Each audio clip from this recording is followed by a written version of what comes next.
he actually showed his photo bash composition, which I was like, oh, wow, I would never show that to anybody. But it was so insightful because I didn't know he was doing that. It really helped me say, oh, okay, what I'm doing is good. Yeah. But it could be a real challenge, and especially when your best photo reference is usually going to be like sideshow collectibles, but you don't want to get sued by those guys. You gotta watch out.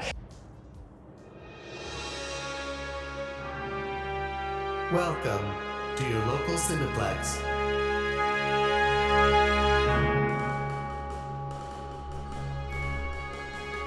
Well, welcome back to your local Cineplex. I'm your host, Zach, and I have a real wonderful guest today, Danny. I looked at your work and I'm just amazed. I mean, Thanks. I'm jealous. I'm jealous of people like you. Just the certain things, the details. It's the perfect trifecta of, my gosh, that composition's amazing. The color choice is amazing, and then just how you render it out. Thank you. It's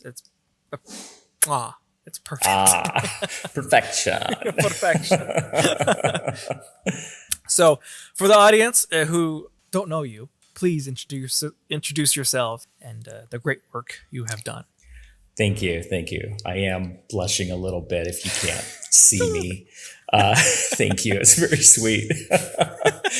Yeah. So yes, I'm Danny Schlitz. Hopefully I'm talking loud enough. I am in a coffee shop because a lot of my work is mobile. It's just kind of how I prefer to work. I take my iPad with me everywhere, listen to a lot of podcasts and audiobooks, and draw all day. And so, yeah. I mean, I live in Washington State. I share the same state as Tyler Stout, so I'm very proud of that. Here I'm name dropping, right? No, yeah, we do barbecues all the time. No, I'm kidding. That doesn't happen. But no, I do a lot of poster design, as well as book covers and artwork for gift shop products. I've done a lot of different types of work. Like I used to do a lot of illustration work for Microsoft. I kind of worked with the brand team and developed very corporate-y looking illustrations, but I was very proud of that stuff because when I was contracting with Microsoft, I'd be able to walk around the Redmond campus and actually see, illustration elements and things, all over the place. And it was so cool. It was very, very gratifying. And, did some other projects. Microsoft was really that when I was working there as a contractor for a short time, a couple of years ago, that just opened a lot of doors for me.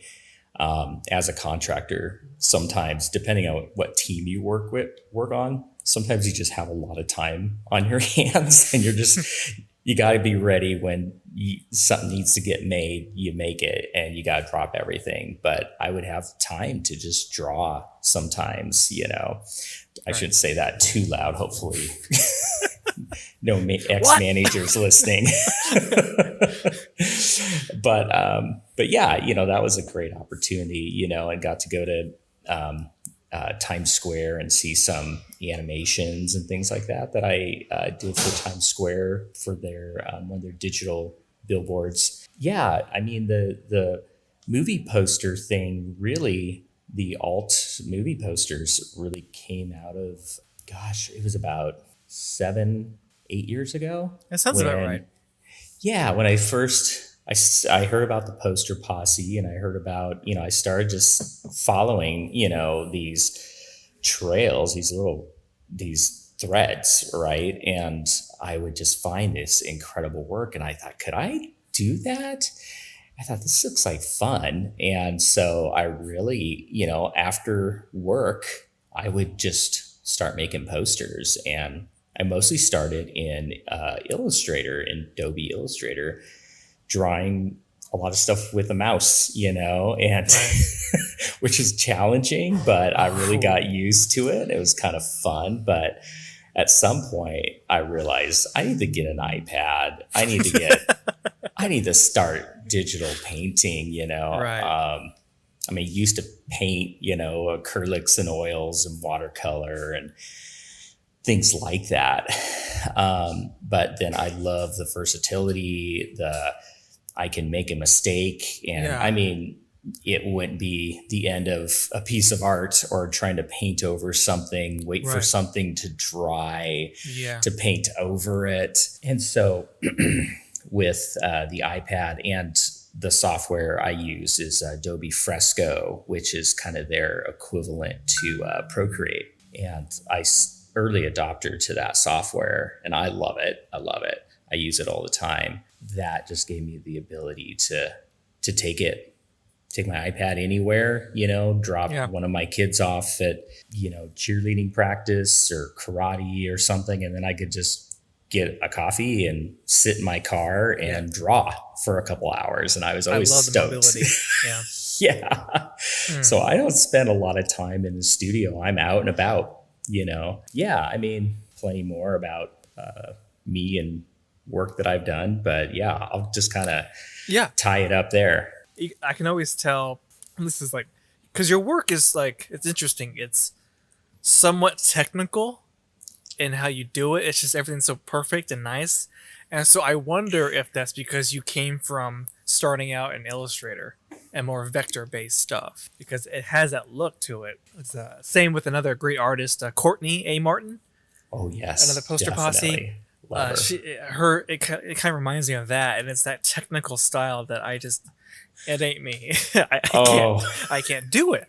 I'm a lot more expressive with I want my brush strokes to be seen and all that. Yeah. So doing posters in Illustrator and the vector thing, I really tried, and I was like, there's this disconnect. Even with the Wacom tablet, it was a disconnect. And then I'm like, you know what? I tried it. Let's go into Photoshop, and that's where I got oil paint brushes and whatever. Yes. And start going at it. I'm like, this feels more me. Yeah. And then I finally definitely. got an iPad. Yes. I don't know what took me so long. I want to slap myself It's usually for money. taking so long with that. Because I'm like, finally, I can actually draw on the surface and see it. Oh, it's so And, great. Game changer. So satisfying too. Yeah. Yeah. And I love not having to be glued to my studio, my workshop, my desk. I can like work on there and then go to the living room, get on the couch, iPad, and hang there and finish up or start something else, sketch. Yeah. And loving that Adobe has Adobe Photoshop on iPad, and so you can work on something there, and it's uploaded to the cloud, and then you can jump on the desktop and work on it there. And it's that seamless connectivity. It's like, I love that. Yeah. Plus Procreate. Oh It's yes. great too. Yeah, I think just that versatility is so important, to take out every little thing that makes it hard to make art, there's all the technical stuff. And I think every artist throughout history, working with whatever tools they have, if it's wood carving or, if it's waiting for paint to dry or painting Sistine Chapel, and having paint drop it in your eye, there's always some technical thing that makes it challenging to make art, and that makes it work, actual labor. Right. But at the same time, I think that labor can really help somebody power through, and and there's so much that comes from that labor of not just improving your work, but the technical aspects that make art, like if it's too easy, then is it going to be good? Is it really going to look like somebody's put their actual blood, sweat, and tears into it? Yeah. So I don't know. Because it's like, you don't have to worry about, okay, I'm done for the day. Now I have to go clean the brushes. Yes. So you're using acrylic. You definitely got to make sure you clean that. It's easier. But I'm using oil brushes, so I have to go clean these differently. Turpentine and turpentine. Yeah. I don't know how many brushes I ruined because I was up so late painting and so tired and just forget or I was like, I didn't like that brush that much. I'm just going to let it sit here and dry and I'll go get a new one tomorrow. Right. I would have my art teacher, her rules drilled into me. Yeah. I'm like, no, go wash that brush. You Now. Got to scrub it against the soap. You Yeah. know, and I was like, so yeah, that carried over for a while. That's good. It's oh no, I got to gesso this and prep the surface. And, Right. Yeah. Oh, yeah. yeah. Well, it's funny you mentioned, like, I want to go back just real quick. You mentioned like Courtney Martin, and I love her work. I can see that she's spent a ton of time in a particular piece, and it's funny because like I learned from like some podcasts I was listening to a long time ago that there are kind of two different types of artists. I'm sure there's more, but these are two very distinct kind of types of ways of approaching art. I know for me, I go really fast because I get bored easy and I gotta crank something out. And man, if I've spent more than a couple days on something, I'm just restless. And so, but it's funny because like Courtney and some other artists who I really, really respect, I can see like they've spent weeks, it looks like weeks on some things, and I don't know if I have the patience for that. And that's why when I'm doing art, it's very mad dash, and I found that sometimes there's mistakes, there's things that I painted wrong, Right. not quite like an extra finger or something or missing a digit, but, it's, I do kind of work pretty fast and I want to just get something down quick. I want to get it done and I want to move on to the next thing. But I've been, one of the things that I've really been learning that's been helping a lot is sharing.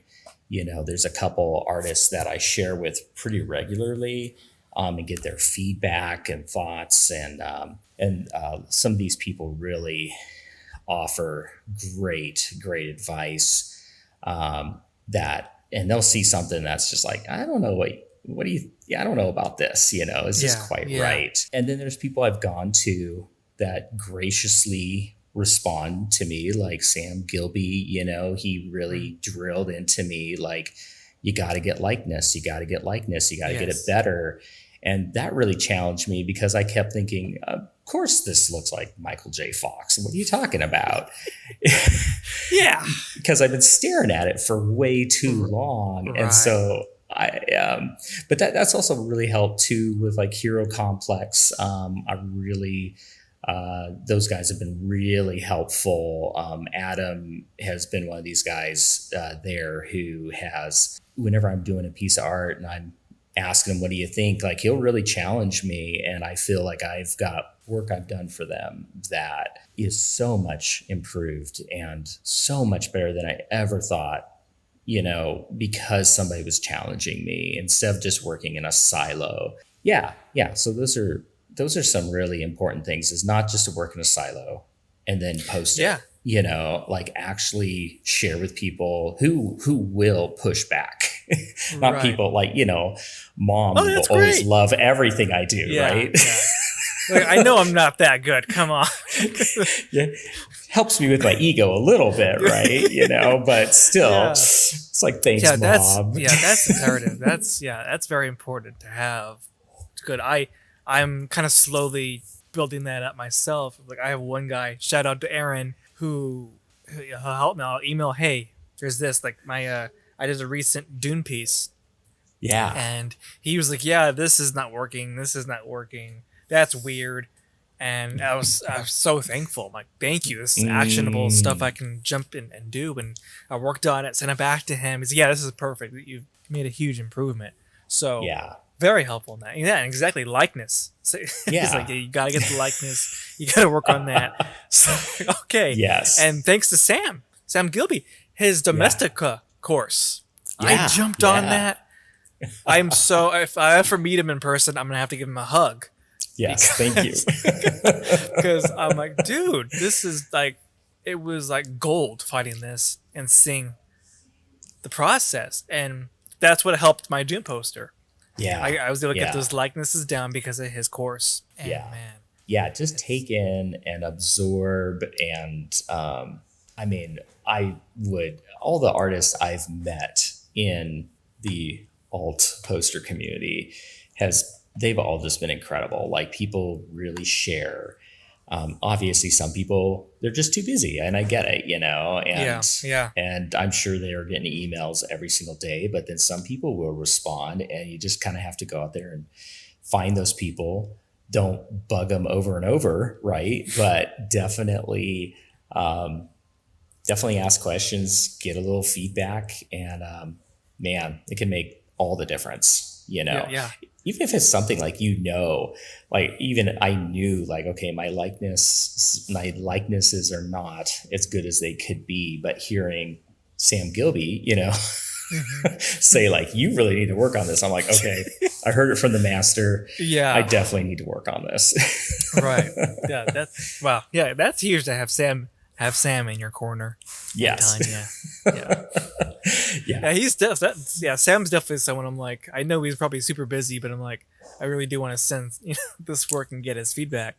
Yeah. And Rich Davies is another guy I had on the podcast that I know he's a big fan of my work, and so I'm like, I definitely need to reach out to him and be like, hey, please tear this apart for me. Tell me what's wrong. That is great. I love it. Yeah, building community. Building community is so important. Because if you think about it, it's we had that in art school, right? I mean, we sat around in a circle doing our pieces, whether it was a still life or whatever, and we had our fellow artists go, hey, what do you think of this and that? And so we had that, and we produced great work. Yeah. And so finding some kind of weird internet version of that. Mm-hmm. Well, and with my day job, I do a lot of freelance, but I also have a day job. I create new illustrations and illustration styles for a product company up here in Seattle. And we have other designers, artists, that I kind of help with art direction. We do art direction every day, 2 to 3.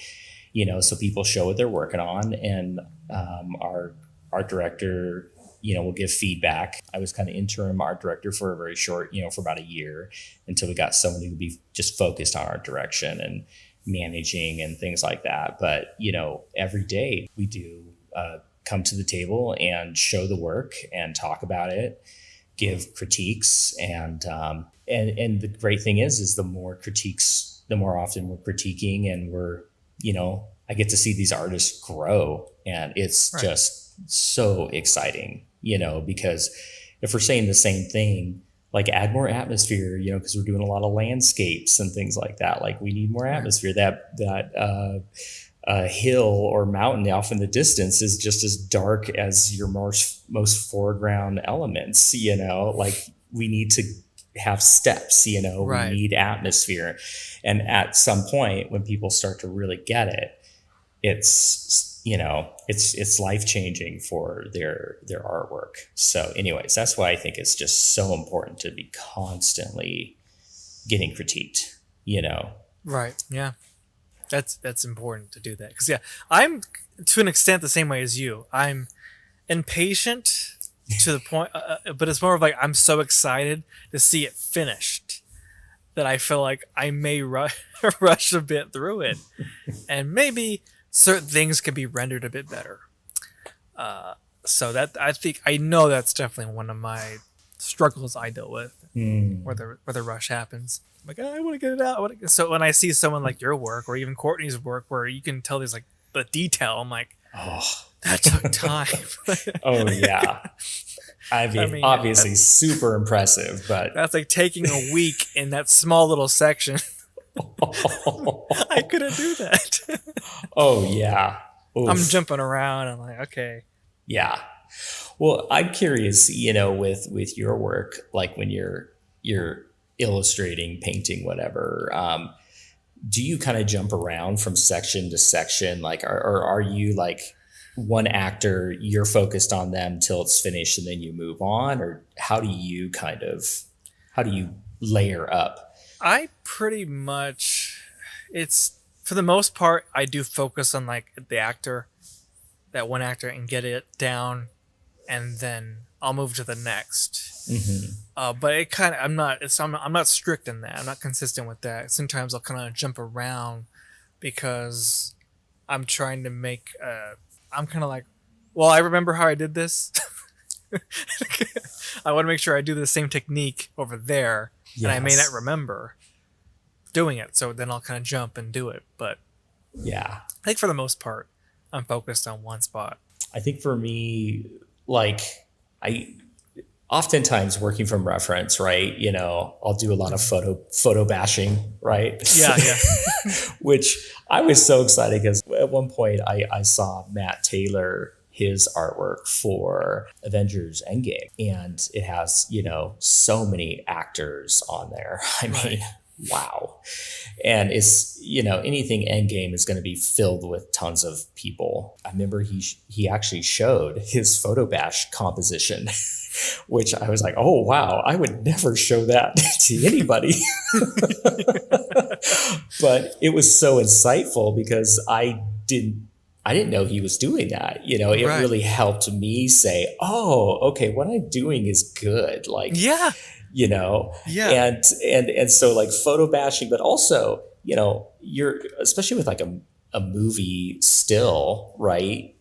People are so often going to be cropped, and you got to draw the rest of the body or as much as you can to, you know, so you're not a slave to your photo reference. And so that's something, you know, I've always tried to do is like, don't let the photo reference dictate the composition. So it's like, okay, I need to draw the rest of this body, you know?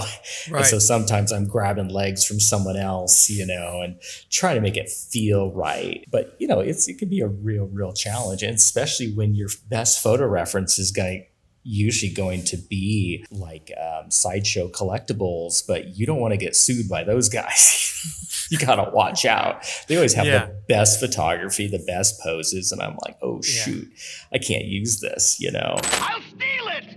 No one will ever know! But you know, some other resources that have helped me a ton with photo reference has been like DeviantArt. You know, there's a lot of, I've bought some packs of, you know, tons of photography of like a dude punching and kicking and looks like he's flying and stuff like that is just, you know, I can bulk him up, you know, if I need to, or make him skinnier, but it gives you that foundation to have really good reference to work from. Right.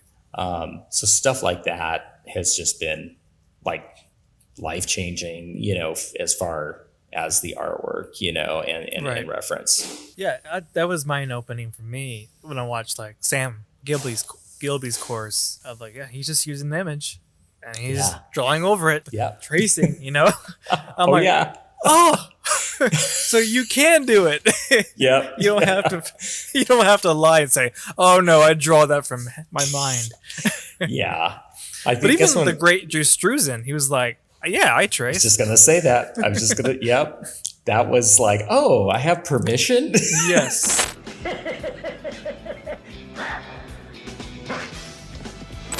If Drew says you can, then do it. Yeah. Because we forget that you're working for a studio, right? And so they have usually a crazy deadline, right? Mm-hmm. And then on top of that, you have the actors who you have to deal with the likeness. And they want themselves to be presented in the most beautiful way, flattering way. Yes. And they got to sign off on it. So you can't sit there and take 3 weeks making sure Harrison Ford looks like Harrison Ford. You need the photo to trace over it. Yeah. But, Very, very helpful to, have good reference. I mean, that makes a big difference. The hard thing is when it's a movie you really like and it's hard to find good reference. That is just, it sucks. Right. Especially if, okay, now I have to go like stream the movie or buy the movie if you have it, you know, and hopefully get some good screenshots. I think sometimes I've even used this may sound weird. I've used like toys, Yeah. to get kind of a pose. The way, obviously it's just the bone structure, right? I mean, it's just the under Right. structure. And really, like I've traced over toys, long time ago and realized, oh my gosh, these don't look right. But just getting the right pose, it can Right. really help. It can just give you Or, that foundation, but then you have Yeah. to kind of bring it back to reality, Well, helping with like if you have some crazy foreshortening you want to do, having a toy there to Yeah. do that helps. Help. I mean, when you got Drew Struzan dressing up like Indiana Jones, just photographing Yes. himself, So, That's brilliant. I love that. but then you have Paul Shipper, right? Yeah, and he Yeah. was like, he did his I think it was for The Thing, and like his Kurt Russell. I think he said it was like crazy amount of like reference images comped together to create that, and I'm like, Wow. and that was Wow. another like mind blowing thing. I'm like, oh, Yeah. people are comping together stuff. They're, it's, Yeah. okay, Yeah. Work smarter, not harder, man. Yeah. I mean, take that to heart, right? Yeah. I Yeah. need to take that to heart. yeah, that explains. Because sometimes I'll look at someone's art and I'm like, you must have an amazing imagination.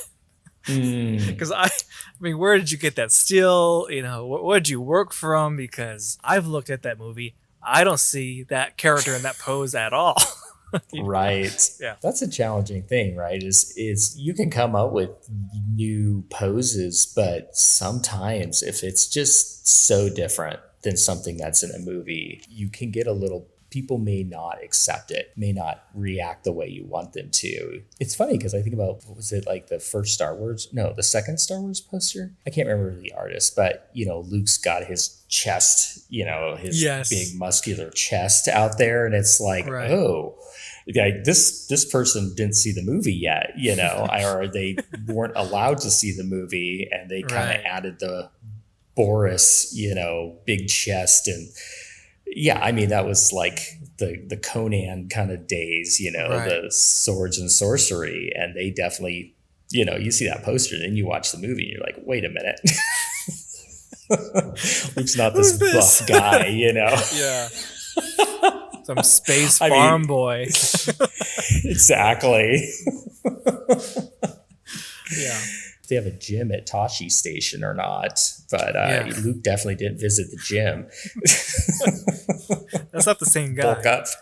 It's the same thing with the Exactly. Drew Struzan's poster he did for, I think, Return of the Jedi. The lightsabers, I think the colors are switched, I think. Oh, Yeah, he really? just I picked never colors knew out. that. He thought that looked good. Yeah. And it wasn't until Get the people best saw the composition. film and then looked at his poster, they're like, hey. Well, I never noticed that, but hey, I guess the fans, right? They Right. notice everything. They Oh, yeah. notice everything. Yeah, he talks about that in his documentary. So, Oh, I forgot about. Yeah, I've seen that. That's so good. I forgot about that. Well, it's funny to see him meeting Harrison Ford. Yeah. Like decades after doing all this artwork. I Right. mean, they can definitely thank Drew, for what he Yeah. did to make people want to go see these movies. I mean, Right. so seriously, right? That's where Right. the poster drew people to it. Wow. yeah. How do you feel about the Thor? Oh, They're yeah, not yeah, yeah. terrible. I'm not going to say they're terrible. They're great. But Yeah. I think that the Dolby Cinema one, I think, is like my favorite of. Ooh. Yeah, very. Man, it's funny because they feel like I'm looking at the one with Thor with the hammer. It's not Mjolnir, it's the axe one. Is Yeah. over his shoulder, and everything's kind of shifted to the right. They don't feel as centered as they should be as far as Thor and Jane. Yeah.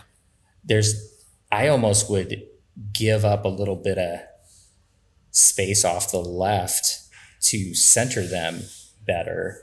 I mean, I like the art. Like it looks cool. It's Yeah. but there's still a little. Oh my goodness, there's some things that are bugging me about it now that I'm really looking at it. I know. It's Oh my goodness. Valkyrie looks like a toy.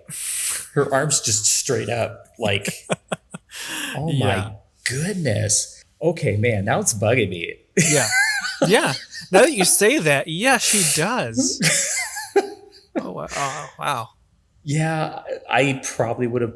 Okay, I'm not the master at any of this, but I'm just saying, as art direction, looking at something that's done, I probably would have put Korg off to the left to balance it out a little more. Yeah. Because it's really right side heavy. It is. Oh my goodness. I mean, there's a lot of technical stuff that looks really nice about this. There's a sheen to it that feels very classic. I don't know. I'm a little torn. I think the sheen bothers me. And I spoke about this on my Instagram. I'm like, I think the easiest fix for me would be just to like throw some grain over this. Okay, I get that. Yeah. I think that will I'm looking help. at it. I'm looking at it pretty small here, honestly. Because it has that, what I like to say, a digital yuck on it. Yeah, I see what you mean. I get it. Oh, that's a especially good they're comment. trying to like reference that those fantasy. It kind of reminds you of the metal rock Yes. poster, right? Yeah. I see where they're pulling from. I love the idea. I'm like, yes, lean into that hard, and they are to an extent. Yeah. Oh, and for me, it was like, okay, if you really want to do it, throw grain over that, make it look painted. That would have been too hard. Just a Yeah. little texture layer or something. Right? Yeah. Well, the funny thing is, I'm looking at this one too. That is just Thor, as a character, one character kind of centered, and he's got this lightning strike that's going from the Thor from the T all the way up to his hand. It goes up his leg, and then it connects to the hammer. There's just a weird tangent there that's just really awkward. I mean, like, to be honest, like I know like a lot of these artists who are putting together this stuff, like they're under deadline. They're being Yes. told what to do sometimes. I know, I can't think of his name right now. There's a poster artist. I can't think of his name right now. But he talked about he showed like when you create a design and you send it to the art director and the art director runs it up the chain. Mm-hmm. The amount of cooks in the kitchen is incredible. And at any point, somebody can say, no, change this. And it goes back and it starts the chain again. And it goes up to the marketing people and the actors have to sign off, and it goes up this chain. And you have to go fast. And it's just this repeated rinse and repeat thing. That's probably not the right term, but it's this thing you just go over and over. Right. And at the end, it's no good art is really designed by committee. It's not. Right. It's just so I will have to say, I'm sure, right? Like this designers, people working on this probably had a really tough job. Yeah. I mean, you compare this, right, to where you have too many cooks in the kitchen, too many opinions. Yeah. You compare it to something like any poster in the 80s. It doesn't have to be Drew. It could be John Alvin. It could be any of the artists we look up to. Yeah. They were trusted with their vision and their skill. So true.